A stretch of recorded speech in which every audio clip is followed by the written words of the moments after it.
Once there was a little girl called Browneye.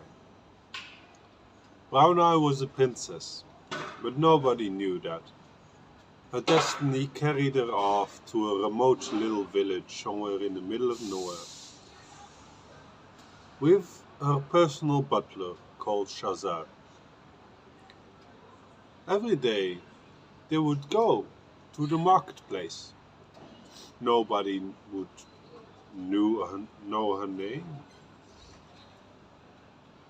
but they went, they chatted with some people, they bought some vegetables, and they went off to home. A simple life. But unbeknownst to them, like in every good story, love came, and love shattered the remains of their quiet, peaceful life. There were two boys indeed, who were madly in love with Browneye.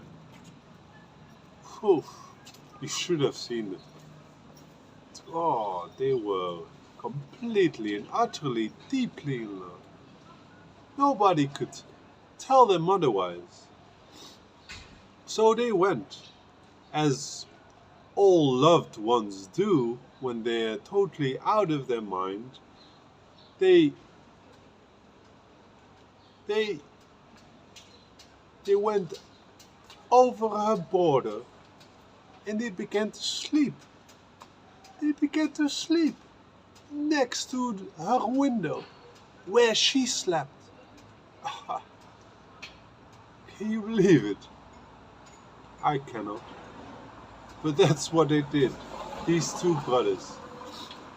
And in the night, when these two brothers heard her sleep, they would sleep next to the window. It was unbelievable, really. But that is what love does to people. They play tricks on your mind. They think that everything is okay because you do it out of the name of love. These kind of people. So that's what happened. But this time I must tell you that this was something magical, something good that happened. Because Browneye, you see, Browneye, you think she's very happy with her life. No, being a princess, but no, not at all. She would have nightmares in the night. Like every night she would have nightmares about her past lives, about why her destiny took her to this little village in the first place. And nobody would know of her nightmares except for the two brothers. If the two brothers weren't there, nobody would know. But fortunately, we do now.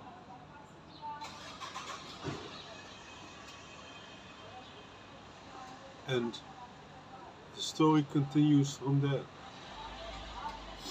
Because one night, Browneye screamed so much that she woke up in the middle of the night. And this is what happened. She spoke of a vision that she had. She spoke of something.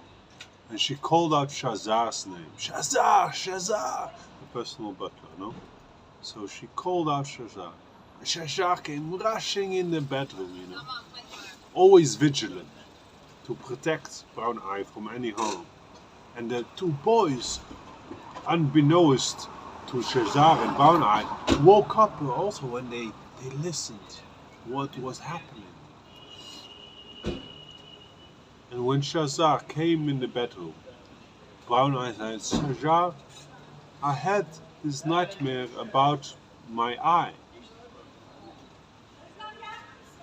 You see, Browneye had only one eye in her socket. The other eye was nowhere to be seen. But now, Browneye had a vision where it might be. And she told this to Shazar. She said, Shazar, I know where my other eye is. I'm going to go there and take it. Because I don't want to have any nightmares again, and I think it's connected to where my other eye is. So this is what happened, and Shazar tried to stop her, tried to tell that it is the middle of the night. But Browneye didn't care. She was feisty. So she went outside. She took a horse and she ran with the horse outside the village.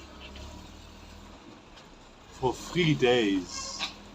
For 3 days she was commanding the horse to go faster and faster and faster, and she didn't stop even for 1 minute to look at the map to where she was going. No, she knew exactly where she was going. And the two brothers, well, they followed her, of course. Love makes you do stupid things. So the two brothers also were on the horses, also were following her. And they were kind of weird because, you know, Browneye was never looking at any map. But anyway, they followed her and followed her and followed her. Outside the little village, forests, valleys, river streams, you name it. They followed her everywhere. 3 days passed. 3 days. And then Browneye suddenly came across a little tavern. Here it was.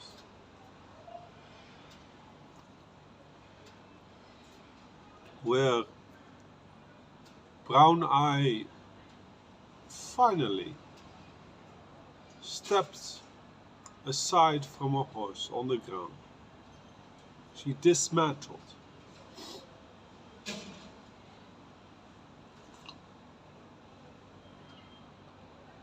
And she would tie her horse to a pole. And she would go into the side tavern. Inside, you name it. Into the tavern.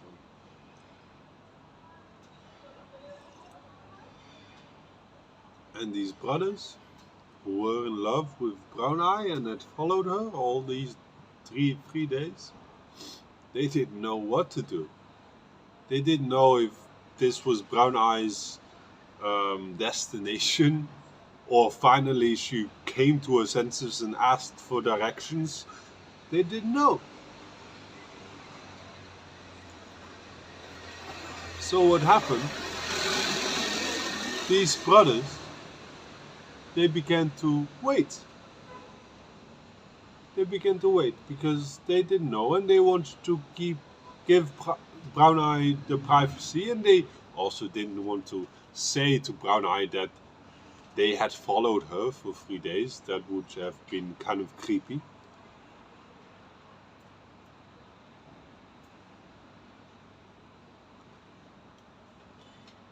So they waited. And they waited.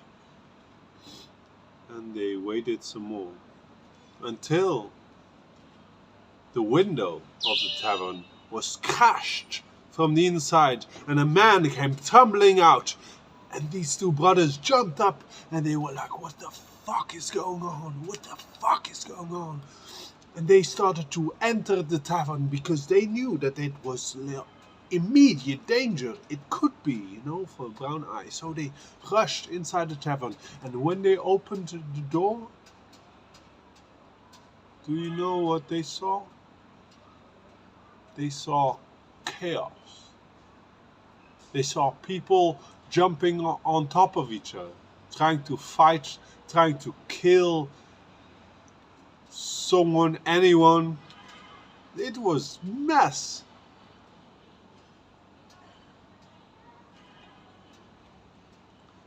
And they saw also Browneye.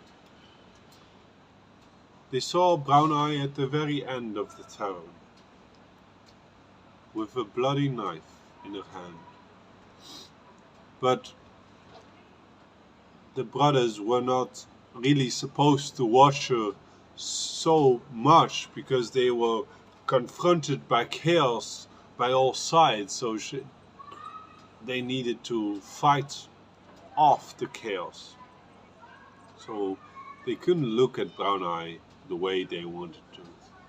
They were fighting and fighting and fighting, and then one brother tapped the other brother on the shoulder and said, "Someone is trying to murder Browneye, our loved one." So they went to this murderer, killed him, but then when they wanted to reach Browneye, they were taken away by the chaos again. And they were in the fight of their lives, I tell you.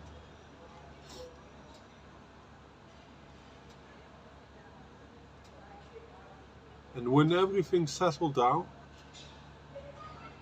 Browneye exited the tavern, hopped on a horse, and drove back to the village, where Hazar was waiting for him.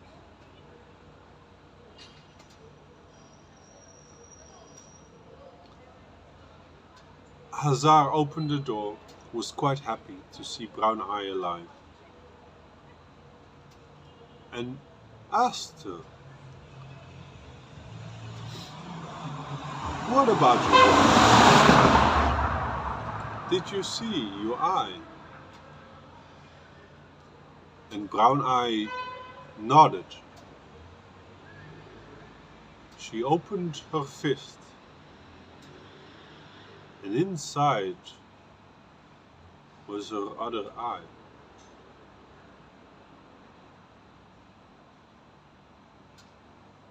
Shazar was speechless.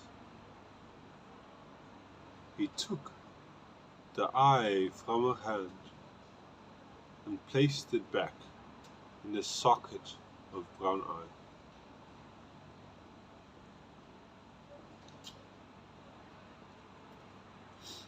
And now Browneye told the story. "You know, when we were children, I had a brother and parents, and I lived in the castle. But one night, bandits came to our house, to our doorstep, and demanded our lives, demanded that we would pay tribute.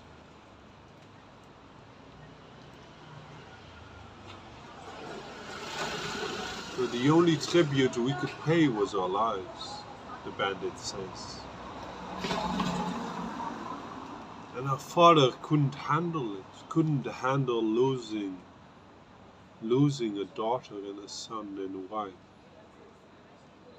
So he asked, 'Please, is there nothing at all I can give you so you can walk away and we can live our lives and you can live your life?'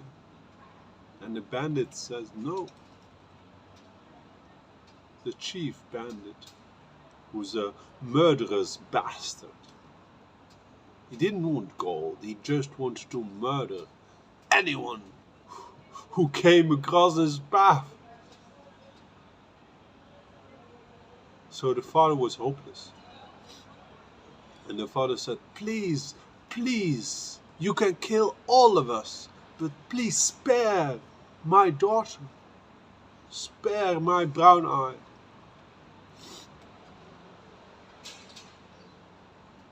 And the chief immediately sensed that there was something going on, and he asked why. 'Why should I spare your Browneye?'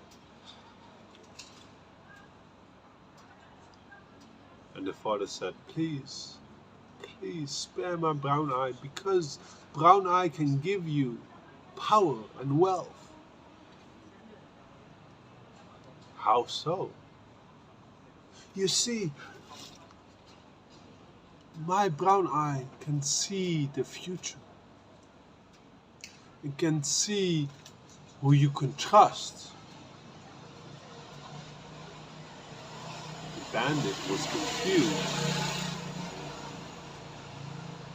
So the father explained some more.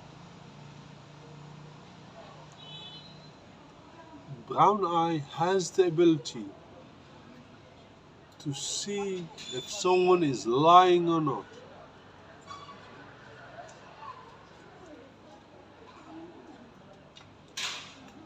Of course, this was of great interest to the pirate, to the bandit, to the chief murderer. And he fought for a while.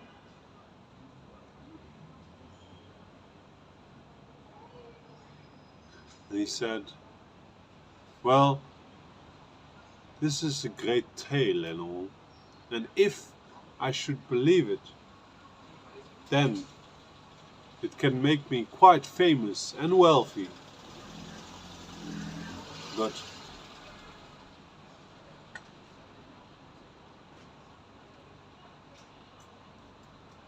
should I believe it?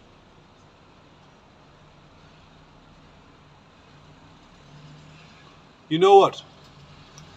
I will take her eye, place it in my own socket, and then I have the power myself. How about that?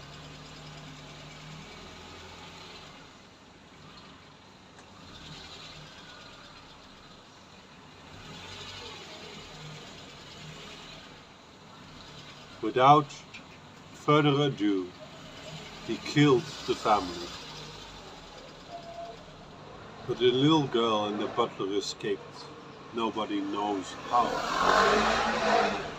Maybe he spared them in the end. Maybe he was not a murderous bastard after all. But he didn't want you to think that of him. So please don't think that of him. Browneye and Shazar lived in this village.